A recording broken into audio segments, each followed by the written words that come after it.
Good morning, YouTube. Okay, today I'm going to show you an absolute classic little Italian-American thing called pasta carbonara. Now, you can use fettuccine or spaghetti or whatever you want, but in this case, I'm using a wild mushroom ravioli. But the glory is in the sauce, and that's the magic. I'm going to show you how to make the best carbonara you have ever had, bar none. All right, let's cook, y'all. We got a family to feed.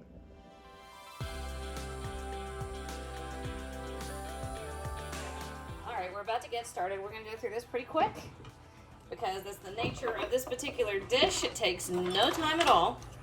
And this is probably the, this is probably the ultimate in comfort food, okay? Now, please note that I said comfort food. I did not say health food. So, that's just the way it is. I don't want to hear anything about it. Yes, these are actually the ingredients we're using. Okay, I probably make this once a year, so there we go. The other thing is, I don't want to hear anything about authenticity either. This is one of those dishes that happened after folks immigrated to America, and so there were a bunch of different variations on it. They're all legit, so there we go. All right, so the first thing we did, I diced up and browned off half a package of bacon. It used to be a full package of bacon until all my college kids came home. Full package last night. It was half when I woke up this morning. All right, so over here we've got the skillet where I just browned off the bacon, and I drained off 99% of the grease. You know, there's just nothing left. And so we're bringing that back up to a little bit of heat. We're actually going to keep it really low and slow at this point.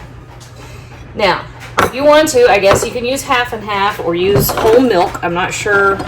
You know, this is one of those things you do it once a year and do it right. Okay, so this is heavy whipping cream.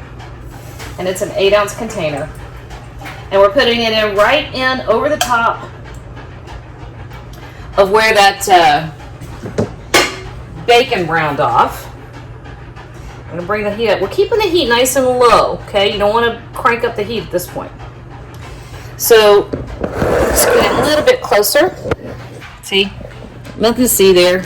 A little bit of bacony cream. All right.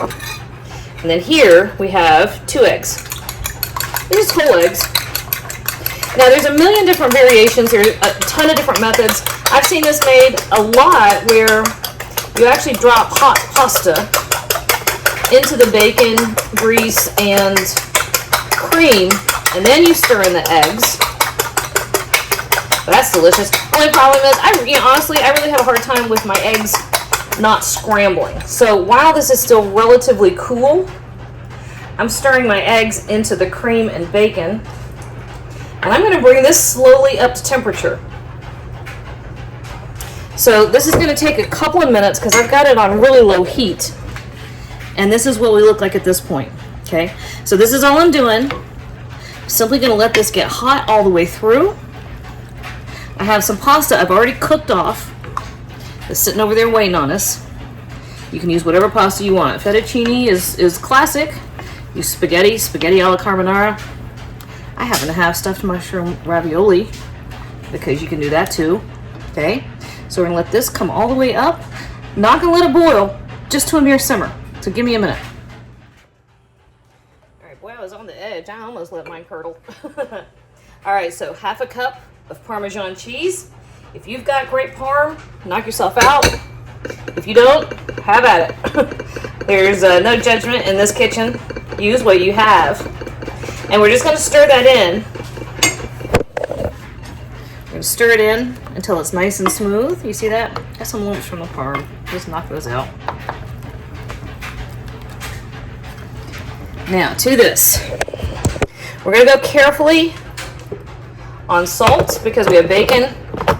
Well, I tasted the bacon. It's not terribly salty. Our Parm is a little salty, though.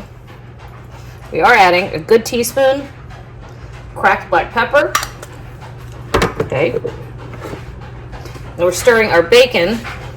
So the package is a 12-ounce package, so 6 ounces. 6 ounces of bacon.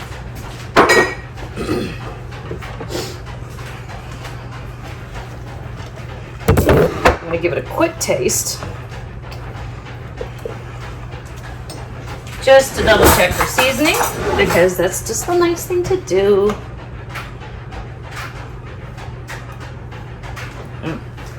Oh man, actually it does need a touch of salt. Not too much, be careful at that point. So I'm gonna give it a teaspoon and a half of kosher salt. I'm also gonna give it just a touch,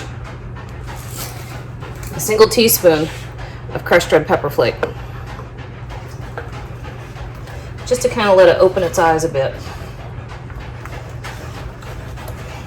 All right, last couple things. Half a cup of frozen peas.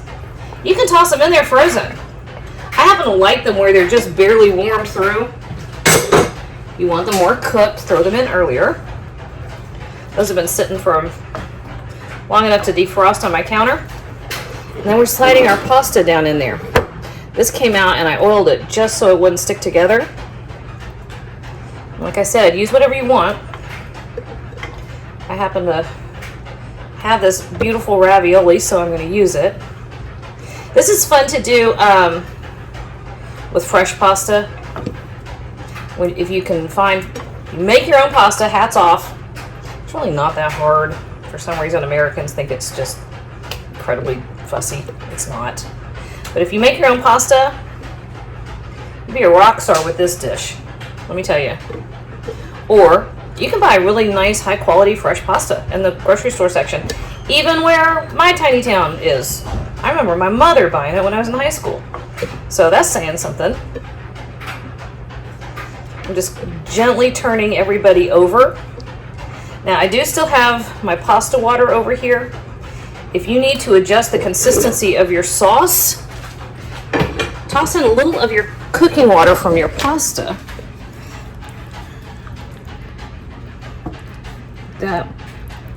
See? I think this is actually just about perfect. It's a nice thick sauce, and it's just enough for that beautiful little mushroom ravioli. I should show y'all how to do fried ravioli.